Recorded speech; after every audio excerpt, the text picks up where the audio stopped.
Hey, what's going on, everybody? Welcome back to the channel. In this video, I'm going over my Draftkings and Fanduel NFL Thanksgiving Day picks.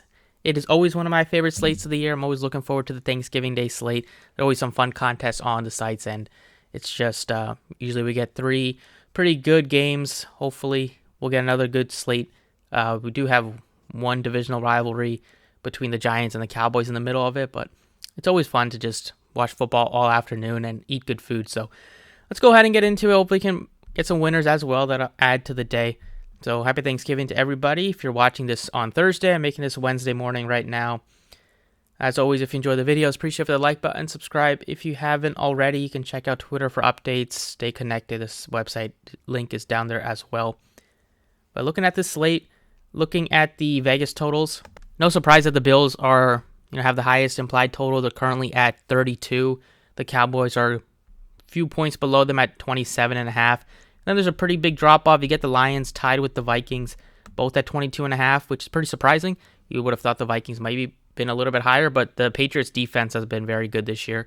And then you got the two teams that you might not want to have too much interest in, but it's a small slate, so you probably it's no problem if you get to one or two pieces from either of these two bottom teams in the Patriots and the Giants, or in tournaments you can get to more than than one or two. So mostly, I'm kind of interested in the Cowboys. I like the Bills always. They're going to be scary to fade on a three-gamer. The Lions going up against the Bills, I like the receivers a bit. You've seen Jamal Williams just go nuts. Swift has been limited with the touches, but he's still been finding the end zone, so he's kind of saving his line, but it's definitely a little scary. At the quarterback position, out of the group of guys that we have to pick from, Josh Allen is 8K. He's much more expensive than anybody else. He's limited in practice, but he should play. He gets a dream matchup against the Detroit Lions, coming off of just a bad performance against the Browns. He had his worst game of the season fantasy-wise, just 13 points, only one passing touchdown, only ran for 7 yards. He was getting sacked and pressured a lot, which did not help him, and he's up to 10 picks on the year. I personally like going down to Dak Prescott, save $1,800, get yourself some more flexibility to pay up for some receivers or some running backs. And Prescott's been very consistent last 3 games.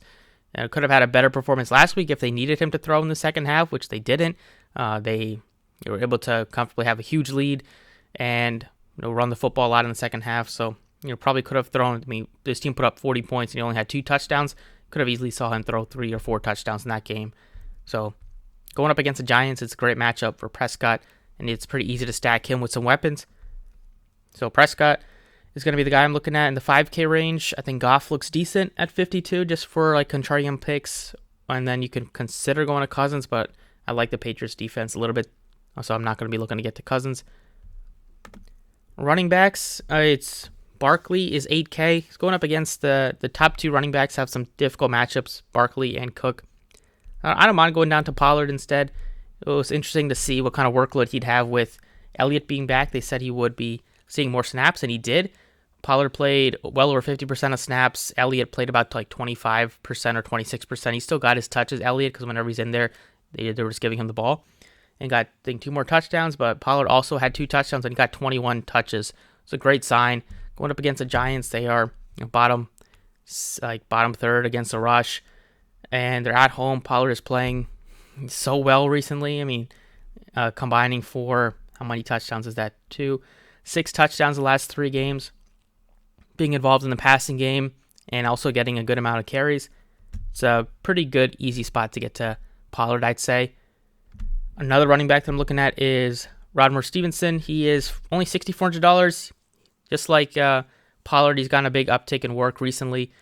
Ever since like Damian Williams missed his initial games, and with Damian Harris missed his initial games, and with Harris being back, he's kind of still reclaimed the throne. Stevenson last week played 76% of snaps at running back, and Harris, just filled in the rest, 24%.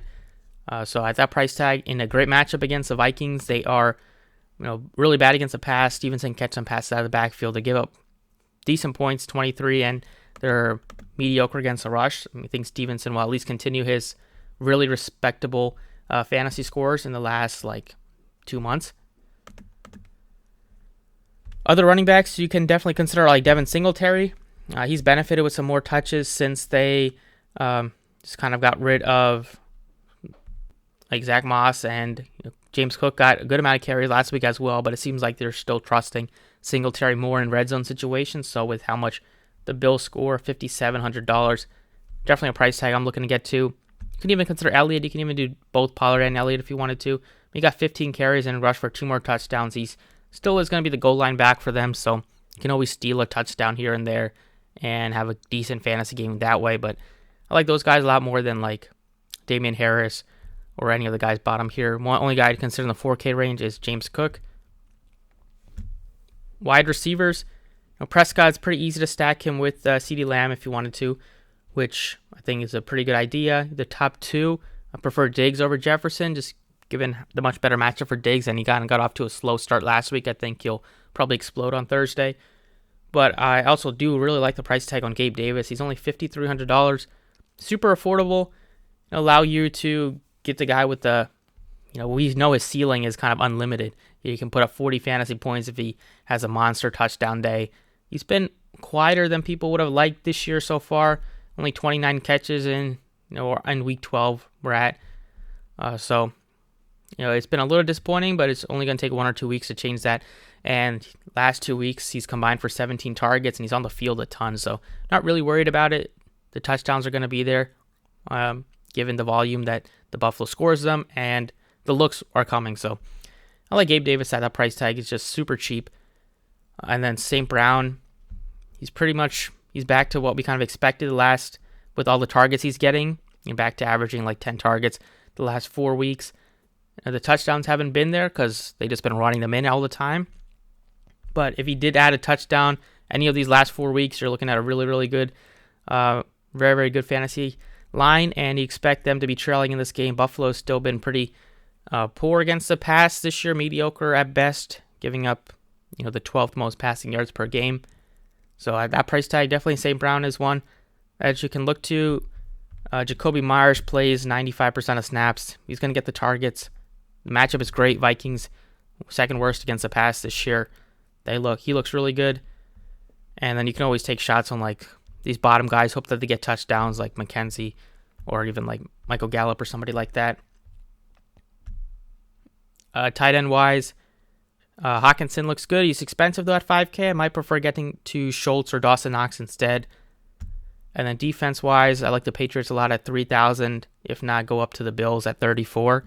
If you have the salary, I don't know if I'll pay all the way up for the Cowboys, but they're obviously in play as well. So, and last guy would be CeeDee Lamb for me, just to round out a kind of a Dallas stack a bit. So that's the first kind of look on this Thanksgiving Day slate. For DraftKings, let's look at FanDuel. All right, on FanDuel, pretty similar. Couple of changes here with the guys I'm really looking at. At quarterback, $1,500 difference between Allen and Prescott. It's just a matter of salary, so I'm looking to save a little bit of money just to get to good receivers and good running backs. So for that reason, I went with Dak. Other options could be going down to like Jared Goff at 69 and having even more money, or like even if you wanted to go with a Kirk Cousins, you could, or a Daniel Jones. Running backs, Pollard is 85. He's more expensive than Cook. He's pretty similar to Barkley, so it might be a little bit tougher to get to him on FanDuel. Instead, you can go with Zeke for 7K if you wanted to, or you go with the guys that are still getting good touches, 20 plus. You can maybe hope for like Singletary, Stevenson's being involved on the ground and through the air. So at his price tag at 72, I think he looks really good. Singletary for the upside that he presents, that he can also catch passes. I like him a bit at $6,900, and then like tournaments, you can look to Swift, hope that he gets into the end zone once or twice, or maybe he just has a outlier game with the touches. Jamal Williams is 71. So, he had 3 touchdowns last week. You're just going to have to hope that something like that happens for him to really go off, just because he's still getting majority of the running back snaps, just with them wanting to limit Swift a bit. But the matchup is not the best against Buffalo. Wide receivers, on FanDuel, it's Diggs is 700 more than Justin Jefferson. So, depending on how much salary you have, I don't mind going down to Jefferson instead. But I still like CeeDee Lamb at 79, just stacking him with Prescott. St. Brown at 76 with the targets that he's getting. I mean, you can expect both of these guys to maybe combine for like 20 targets. And Lamb coming off of a just pretty quiet week. It was Pollard's show, and Zeke got 2 more touchdowns. So maybe not finally, because he did go off 2 games ago, but expect more than like 5 targets from him on Thanksgiving. Gabe Davis still looks solid. Myers is definitely in play against a very bad pass defense. Tight end wise, Hawkinson's 63, a little bit closer with like Schultz, but I don't mind going down to Schultz or Knox. I mean, I like those two guys a lot. They're pretty involved. And then like Schultz had a quiet week as well, but he was good the previous 2 weeks, and he's still going to get a majority of the snaps. And also, he didn't play a ton in the second half, just with them having a big lead and coming off of an injury a few weeks ago. But right now, I put in Dawson Knox. Had a great game, and matchup is really, really good against Detroit. And then defense-wise, same deal. I like the Patriots a bit at 42. You could look to the Vikings if you wanted to save a little bit of money at 4K, or instead look to the Bills. I'd say at 44, Bills and Patriots look solid. Probably won't get to the Cowboys all the way up at 5K. But yeah, that's what I got for this Thanksgiving Day slate. Hope you guys have a great day. Enjoy the day with your family. Eat good food, watch good football, make some money. That's what we're looking for. So best of luck, and I'll catch you all next time.